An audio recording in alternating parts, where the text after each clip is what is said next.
All right. Well, hi guys. It's very nice to meet you. I'll give you a little bit of background about myself as well. I've been with Gettry Marcus now for I'm going on 7 years. I started as a receptionist and now I moved into the admin team and I work with the tax department mainly. I am obviously a Workstream champion. I'm also a champion for SafeSend and for scanning as well. So if there's any questions you guys have with any of this, please feel free to contact me and I can direct you somewhere or I can help you myself. All Sure. right. Yeah, So sure. we're going to be doing this training today, kind of a little bit on Access as a total, but we're going to focus on Workstream and Document mainly. Hopefully Mhm. it'll won't take 2 hours. I believe we're set for that, but it should be shorter than that. I'm going to try and get you to your meeting on time, Kartik. Yeah. Um, so if you guys have any questions, feel free to stop me. All right, and with that being said, I'm going to share my screen and show you guys how to use the programs. All right, so we're going to start out. Every day we are in Eccentric when we log in. So to get to the Access suite, there's a folder, first folder right here that you can click on to get to Access dashboard right over here. When you open that up, it usually comes up like this first. This page looks a little bit different for everybody. You don't have to Mhm. worry about it though. It can be customized if you like, but it's not something you really have to focus on. You really want to be over here in the application links. So over here is where you're going to see everything that is within CCH Access. So the company is called CCH and Access is the platform that houses all of these programs for us. And it's all a cloud-based program. So hopefully it's not on anybody's local drive and everybody has access to these. So you within Access, you have your time entry that you have your tax program, you have document, which we're going to be going over, which are cloud-based storage program. You have Workstream, which is our project tracking program. And you have everything else like billing, accounts receivable, all sorts of things. You can run reports within the program, all sorts of things within here. And the cool thing about Access is everything is connected to each other. So if you have a client that says changes their address, you change it in one location and it'll change within Workstream, within the tax program, within the billing program, it'll change everywhere. So that's kind of the cool thing about Access that we have all of this on one platform. You change one thing in one place and it'll change throughout. So the first thing we're going to start on is Workstream. Now, Workstream is our basically our project management system. We use Workstream to make sure that we are tracking our projects appropriately. It holds every single one of our clients and all of the projects that we have for each of the clients. And we have multiple projects, but I know you guys are mainly focused on Mhm. tax. So we'll focus in the tax area right now. So to get into Workstream, you're just going to click on projects right here. So when you click on that, this screen appears. We always call it a project search screen. You can see that by the Mhm. tab right there. Over on my left over here is called your navigation pane. All of these little guys that are black and white or grayed out kind of, those are all reports that are created by CCH. Everybody has that. You unfortunately cannot delete them. They aren't super useful. They're not totally correct for everybody, so we recommend not really using them. But anything that is in color are things that you can create for yourself. The reports that you can create for yourself. Mhm. And I'll show you that a little bit later. So right on our project search screen right here, you have your client ID and your project ID. So basically all you're going to be doing in this screen is if you have a project that you need to look up or you need to move something really quickly, you could just look for the client right over here. So the first thing that I always recommend, there's this right arrow over here. If you click it, make sure it's checked off on search name or ID. You want to make sure it's checked off there in case somebody does give you a client ID or in case somebody does just give you a name. If one of these are checked off, the client won't appear. So just to give yourselves the best option right over here. Once you change it one time, it should stay. It has glitched in the past when there is an update that is done within Access, Mhm. and you might have to go in and just click that off again. So we're just going to search for a client really quickly. And when you search for a client, you can do it by name or by ID. Now, when it says client ID, the way we do it within Gettry Marcus, the first set of numbers is what we internally call client ID. There are two sets. The first set is a client ID. That is basically the numbers that the groups are billed by. So they could have the same first set of numbers, and they're usually 5 numbers. So like we have a client, Bronstein Group, their first numbers are 13753 for every single client within that entity. The second set of numbers are the unique identifying number for each client. That is either referred to as a sub ID or an engagement number. I say both ways because internally at Gettry Marcus, we call it an engagement number, but within Axcess, you'll see it called a sub ID. And that's a unique number that each individual client has on their own. If you notice that it's repeated or duplicated at all, please let somebody know. That means there's a problem happening. All right, so I'm going to go into a client and I'll show you guys how to kind of go through the route sheet to be able to sign off on clients and the different things that you can do within the route sheet. So I'm going to use Helen Schaefer, for example. So you can see the name right over here and the ID. This first 5 numbers is the group number, and you can see these are all within her group. And this second number here is her unique identifying number. So now the project ID, when I select it down, you'll see you have your project ID, your project name, and your frequency. Your project ID is always going to be the year dash the template. So this is your 2020 1040, your 2021 estimated tax payment. We're going to keep focused on the tax terms right now. The project name usually replicates what the project ID is. The only time it will be different is if they need to differentiate it in any way. So if for some reason they're doing, for example, okay, actually right here is a perfect example. All of these project IDs are ETPIQ. You can see which quarter it is in the project name. So that's where you'll see the differentiation. We usually try and keep the project ID as uniform as possible for the sake of running reports and everything. The project ID is where it will be differentiated. And your frequency is when we're doing these projects. So obviously there's a queue here. These are quarterly projects. The tax returns are all annual projects, things like that. So you're going to just click on what you're looking for, the project you're looking for, and you're always going to want to open the route sheet right over here.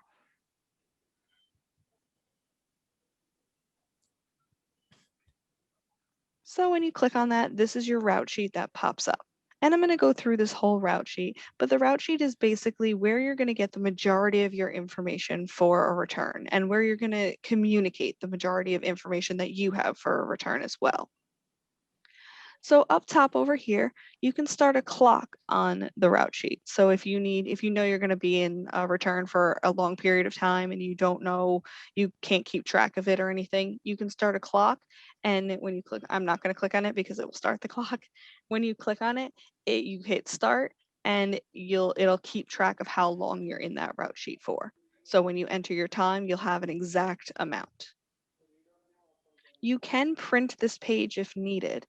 Now, the only thing about this is Workstream is a web-based program. So when you print it, it prints out a little funny. So like it would literally print this C in client, like huge on a page. So you obviously don't want that. If you have to print something, we highly recommend just using your snipping tool, or we also have a program called Snagit. That's the best way to really print something. You have a refresh button right over here that just refreshes the page in case you make any changes and it doesn't show up immediately. You can enter your time straight from a route sheet. So every day when you go in and enter your time for Gettry, if you just click on this right in the route sheet, it will bring you right to your time entry and it will automatically fill in the client and the project for you. So all you're going to have to fill in is the service code, your hours, and the invoice description. So it makes life a little bit easier. A lot of our employees use this feature quite often. Second, just we'll reload. All right, over here is your project notes. If there are project notes, it will say the number of how many there are right over here. Obviously, there's none for this client at the moment. If you click it down, you get 3 options. We always recommend clicking Note Pane. So when you click on this, usually if there are notes, they're in a grid format. And you have your date, who it was created by, if it was assigned to anybody, the type of note it is, subject, what the note is, the status, if it was clear, who it was cleared by, and if it was cleared. That's usually how it would come out in a grid format. And then if you needed to get into a note, you could just double click on it and the note would open up for you. If you need to create a new note, you just simply go right over here to new, and this pops up. Now, note type is pretty important area. You have 4 options that you can click. You have review note, prepare, note to next year, and missing item.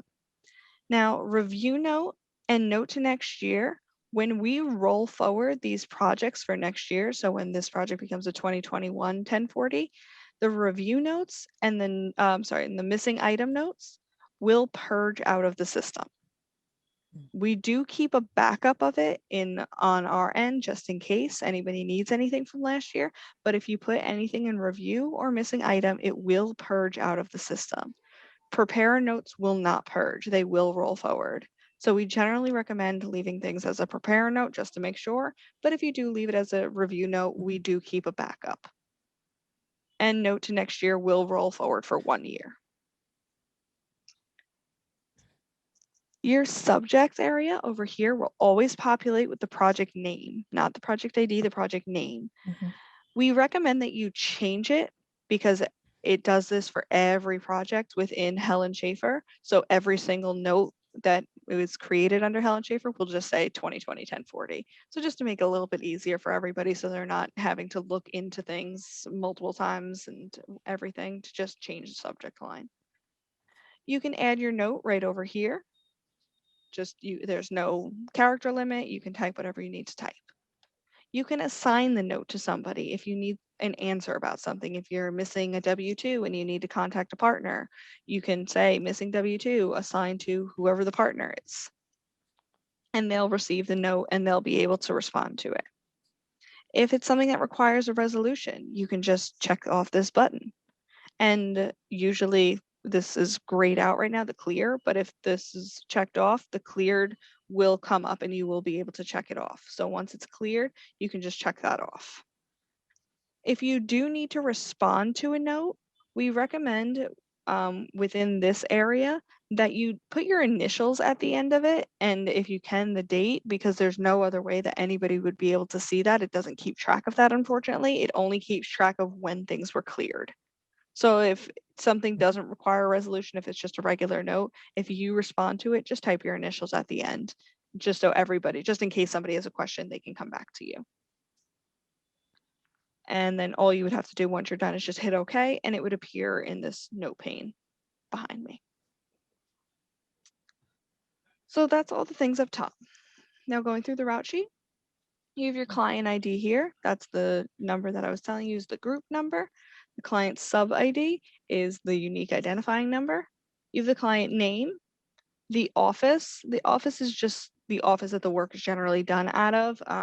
With obviously COVID and everything, we don't really recognize 2 different offices at the time. We do have one in New York City and one on Long Island, but we just keep it there. It just always was like that. And the business unit will always be clients. Over here, you have your client responsible staff. You have your primary partner, responsible person, and bill manager. These 3 do not have to be the same. The primary partner is the person that brought this client into the firm. The responsible person is the person that's responsible for this work being done. And the bill manager is the person that is billing the client. So that's basically what that means. Over here, you have your client's address, your email address. If they have a phone number, it would appear over here as well. Going down, you have your project ID over here and your project name. Scrolling down, you have your form due dates right over here. So the only thing that you would have to know about this area is if you need to extend a due date. All you would have to do under due date is just right click and hit extend form. It's that simple. And then it would say, do you want to extend the form? Just hit yes. The only time you might have an issue is if it's asking you if a date lands on a weekend It'll ask you if you want to keep the date or move it forward. Now, generally, say the 15th falls on a Sunday, obviously the actual due date would be the Monday, the 16th. However, for the sake of reports within the program, just keep it. So it'll say keep and forward, just hit keep. All right. And usually if it does have state jurisdictions, they'll appear under here as well. So if it's the federal, New York, and any other state, usually that'll appear over here as well. Over here, you have your roles. So these are the different roles that are assigned for this project. So you can see Andy Rubin is the tax partner. The staff in charge, there is none assigned right now, but the staff in charge is the person that is in charge of making sure this project is done, basically. They're the person that the preparer and the reviewer can go to in case they need anything answered, and the staff in charge kind of the liaison between the tax partner and the preparers and the reviewers. The preparer is who's preparing the return. The reviewer is who's reviewing this return. Scrolling down, you have your budget information over here. So you have your budget and your actual. So when you put in your time every day, you have to enter the client and the project ID that is associated with it that you did the work on. When you do that and you hit save, it automatically updates the actual hours and expenses for this client. When we roll forward this return, that actual will now become the budget. So it just gives a little bit more of a realistic budget for the project of how much time was actually spent doing this. Moving right along. This area over here is your best way to communicate with the admin staff. Now, for tax returns, mainly the accountants prepare them, review them, and yeah, pretty much they prepare them and review them. The admin staffs take care of assembling and collating. Assembling is uploading the returns to the e-file system and either creating a PDF and printing it to PDF or printing a paper copy, depending on whatever the client or the partner indicates. And collating is just creating the return in a way that it's going to be sent out to the partner, and the partner will then send it to the client. So it's just looking uniform and everything. So this is your best way to communicate with us. Now, this area is super, super important. So over here, you have your custom fields. These were all created very specifically for each of these projects that we have, and they are different based on project to project. So over here, you have a rerun button. If a return needs to be redone, it is super important to let us know for billing purposes and for our delivery purposes. So all it is checkbox, just let us know it's being redone. Over here's a description box.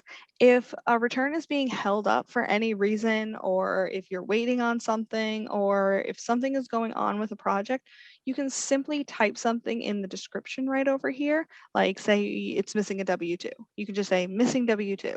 And that way, whoever is the staff in charge isn't going to have to call you and ask you, why isn't this done yet, or anything like that. They can just simply go into the route sheet and look right here. Oh, that's why it's being held up. If there are multiple tax return versions, please indicate which version we are doing the work in, which version is being uploaded. That's super important. If there are 5 versions of a return, you know it's version 3. It helps us a lot so that we don't have to play detective and, sort through everything. Over here, you have options for electronic filing and paper filing. If an entire return is being e-filed, perfectly fine, just check that off. If you have a return that is part paper filed, please let us know the states right here.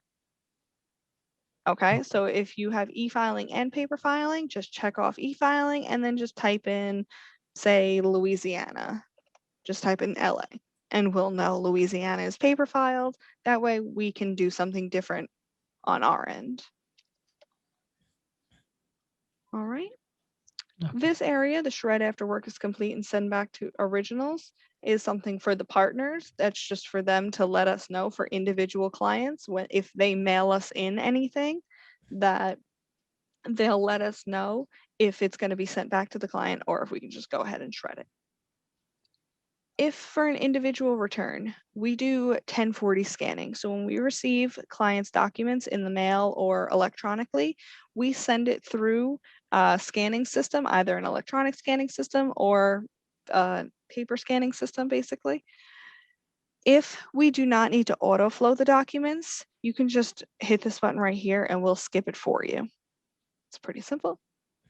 If there is a tracking number, if anything is sent out through paper, FedEx, or anything like that, the admin staff will add the tracking number over here. So in case anybody comes back to you and is saying, this client didn't get their documents, can you look into it? You can see the tracking number right here. Go on FedEx's website and just search it yourself if you want.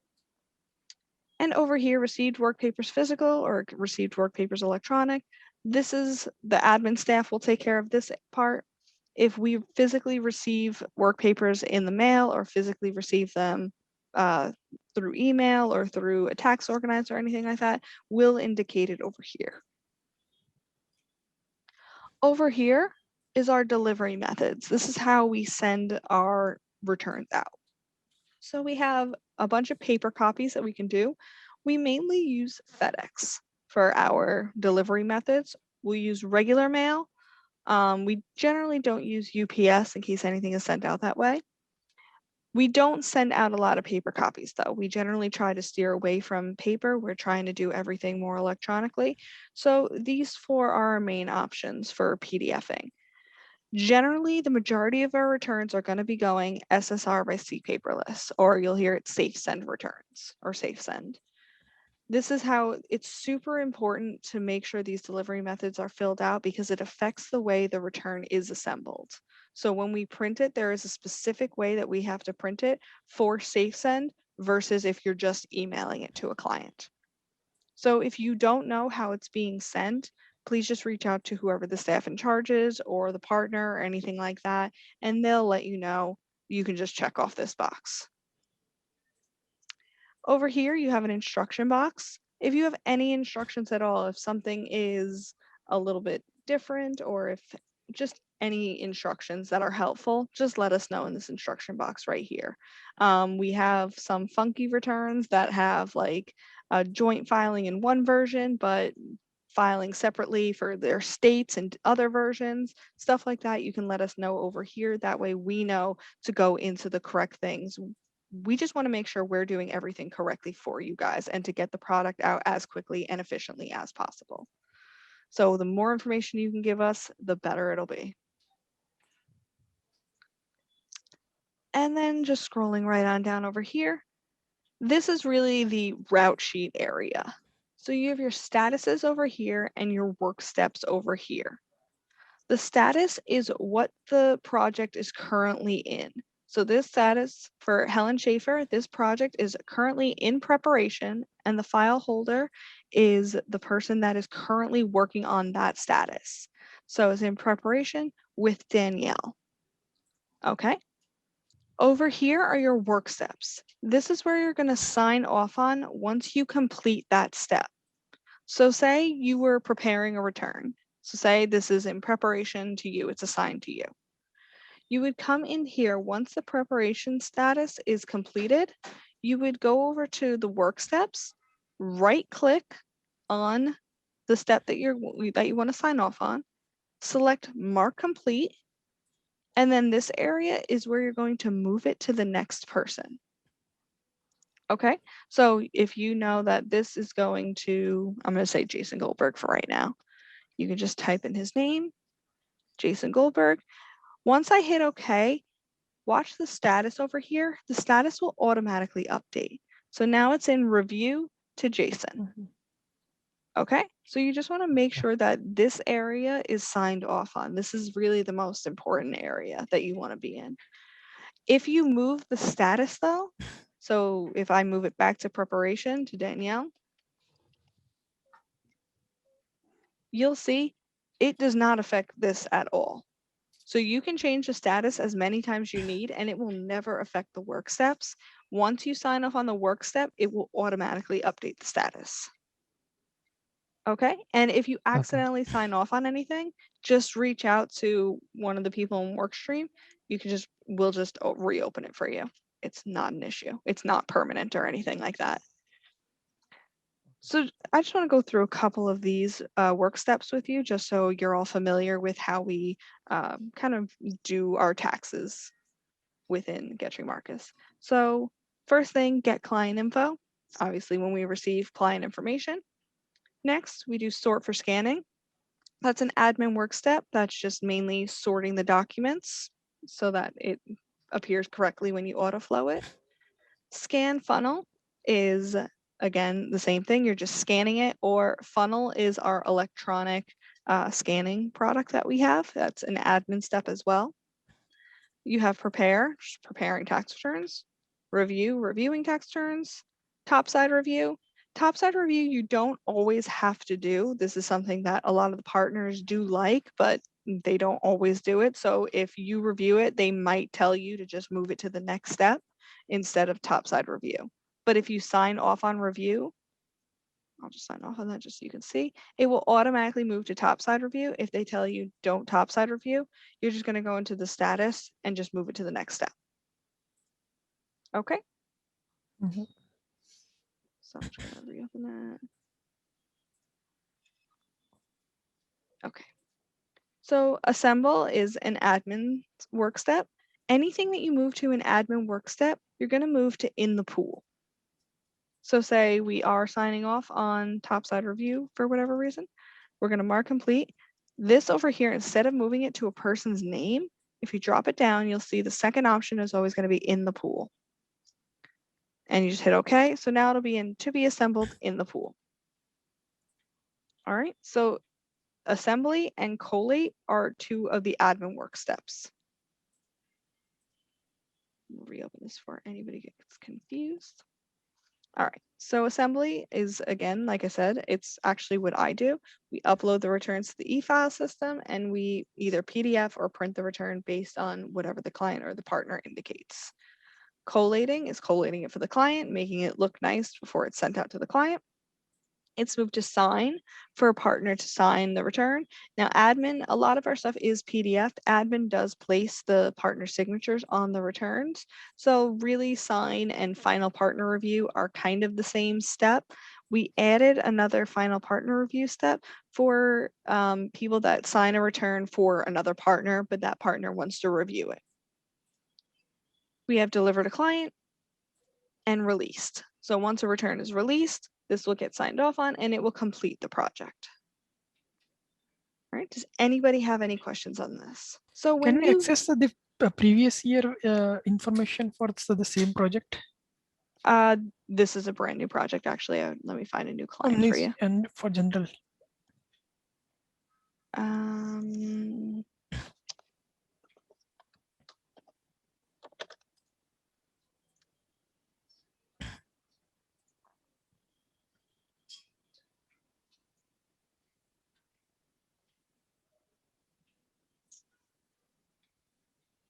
All right, so this is a new client. This is the 2019 project for this client.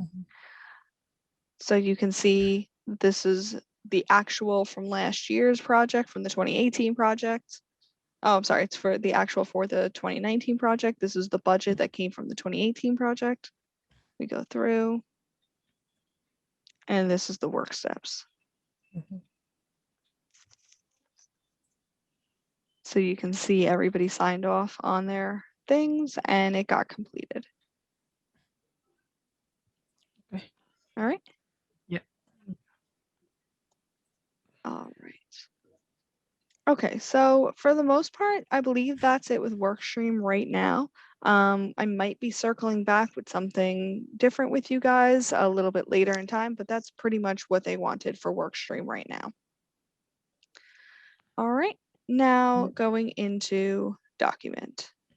Document is super, super easy. So over here, you have document. This is again within the Axcess dashboard. So right over here, to get into document, all you're going to do is just click files. Excuse me. Yes. What is the difference between this time capture and the okay, for the workstream, the it is related to particular project, and work the time capture is but the whole the whole day what we are doing that.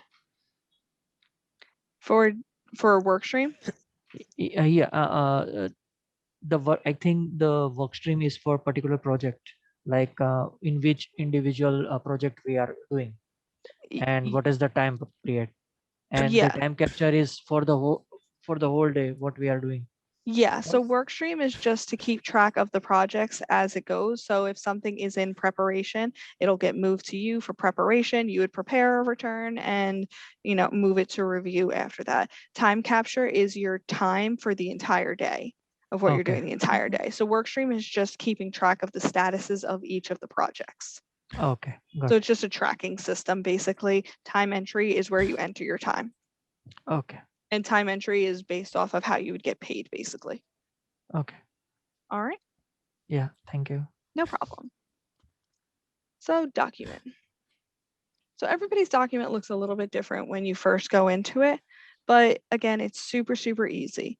Over here on the left, it will hold the last 50 projects that you went into, or last 50 clients that you went into, that you searched right over here. So if you don't want to go back and look it up, if you search for it already, you can look for it on the right over here and just click on the client if you want. Over here on the left, in the client name lookup, all you have to do is just type in the client's name that you're looking for. So we'll use the same woman that we did again, Ellen Schaefer. And it will show all the folders that we have for her. It'll show all the documents that we have for her. Now she is a new client, so there's not a lot of documents for her at the moment, but you can go through. So when you click on the client's name, it will show everything for the client, but you can click on each individual folder and it will show each of the things that are within each folder. Every year has a for tax prep folder underneath it. For tax prep, so if we receive any documents for a client, even for next year or anything like that, there will always be a for tax prep folder underneath it so that they can keep putting in those documents throughout the year, basically. So over here, for tax prep, they had a 1099 dividend in here. So over here, it's super easy. You can just search for whatever you need. I'm actually going to use this as the example. If you want to open a document, there's a couple ways to do it. You could just double click and it will open a document. I believe you guys are familiar with engagement. Yes. Yeah. Okay. So kind of a similar deal as engagement, that with the checking in and checking out of documents, and it's not really binders, this is just documents. So when you double click it, you can go through, you can make changes of whatever you want to make, do whatever you have to do, and you can save it, and it'll save directly into the program. So when you X out, you'll see this is a yellow checkbox right here. This will automatically pop up and you'll just have to check it back in. And you'll see now it's greenlit again. It's pretty simple. If you right click on it, if you don't want to check it out, so you don't need to make any changes on it, you just want to view a document for any reason, you could just hit this preview right here.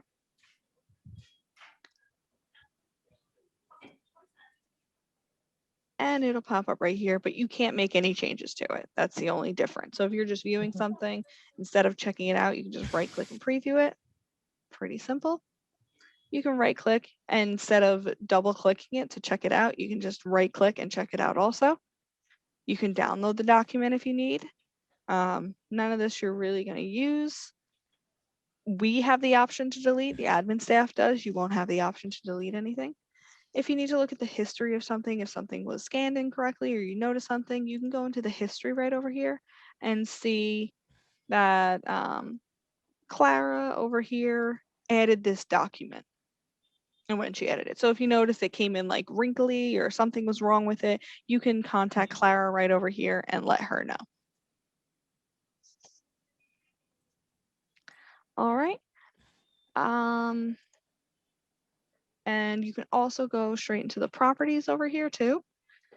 If you put something into document and you named it incorrectly, you can change the file name right over here. You can change the year that you put it in. The only thing you can't change is the client that you put it under. So if you put something under a wrong client, you can just contact somebody in the admin staff. We'll delete it out for you. No problem. So you can change the year that it's in over here.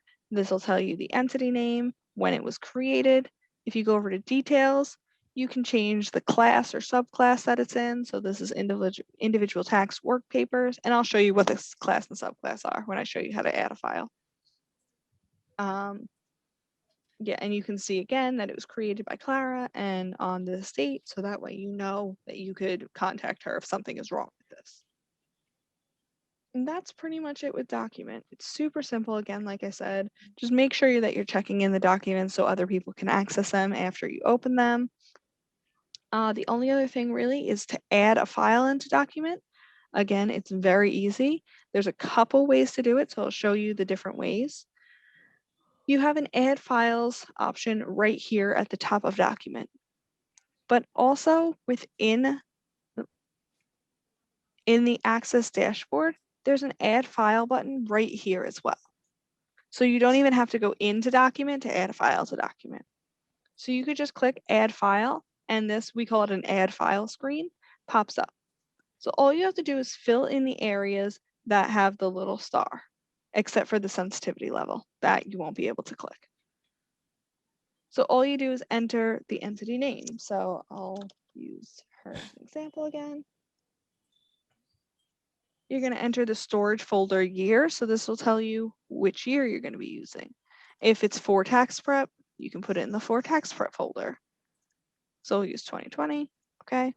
For some reason, this box always pops up for 2020. It doesn't pop up for any of the other folders. So I believe it automatically goes away after some time, but it does pop up right now. You can just X out of the screen and ignore it. The class over here, you have different options for your class. So it all depends on what the document is, basically. If it's something for her individual taxes, you can go to individual tax. If it's something that you permanently want to keep for her, you can put it into the permanent folder. If it's something for fiduciary tax, you can put it in there. If it's a gift tax, over there. If it's a brokerage statement, you can put it in there. You have all different options, and whatever option you choose for the class will affect the subclass over here. So if we choose individual tax for class, the subclass, you have correspondence, estimates, tax audit. So whatever it is that you're putting in, you can change the subclass right here. So if it's just work papers, you can just select work papers. But I'll show you how it's a little bit different. If I select brokerage statement for the class, the only subclass is brokerage statement. So you can see how they affect each other. So we'll change our individual tax work papers for the time being. Document type, I know it doesn't have a star, but we just always put it under December 31st. That's just always what we do. So now if you need to add a document to be scanned or anything like that, you can go to browse for files and just browse whatever you need to browse. So I'll just put this in here for right now, just so you can see, and hit open. And you'll see this information all up here. We'll put it all right in here. And if you need to change the file name, you can just click in it and change the file name. So now to add it to document, all you have to do is just hit upload selected files. And that's it. All right. Does anybody have any questions on that? No. Okay. It's a pretty easy program to get through. It's pretty self-explanatory for the most part. If you don't want to say, I didn't want to upload this, you can just hit remove selected files. It'll go away. So again, Okay. it's super, super easy. There's also another way that I'll show you how to add files as well. That's probably even easier. So I'm going to X out of this. So now say I have this PDF that I just scanned into myself and I need to put it into document. All you have to do in Adobe, and actually Excel, Word, all of them have this option, and even Outlook has this option as well. If you go to File, CCH Access Suite, Access Document, Save to Document, this exact screen will pop up. So all you have to do is just type in the exact things that this is for. So I'm going to say this is the 2020 I'll say this is a business tax. It's work papers, December 31st. All you have to do, just make sure this is checked off, hit apply to selected, and upload. And you'll see it says file edit in progress over here. Once you X out of this PDF, it will be completed. So that's an even simpler way to get files into document. Does anybody have any questions on this? We have to put a standard file name, or we can modify it accordingly. I'm sorry, what was that? I'm saying that, let's say, for example, a client has a give a file name only one number, Mhm. and they've signed us the 1099 div. So do we have to modify the name 1099 div dash for the taxpayer name, or is there any standard version? There's not really any standard. You can name it whatever you want to name it, whatever makes sense, basically. There's no real standard of how we're naming things. Okay, thank you. No problem. All right, and that's pretty much it. As far as Axcess goes, if you guys have any questions about anything in Workstream, you can reach out to me, but we also have an internal group that's an email. It's a hashtag Workstream Champions, and there are 4 admin staff that are a part of it. There are 3 tax and 3 A&A staff on that. So you can ask any questions onto that. Does anybody have any questions about anything else?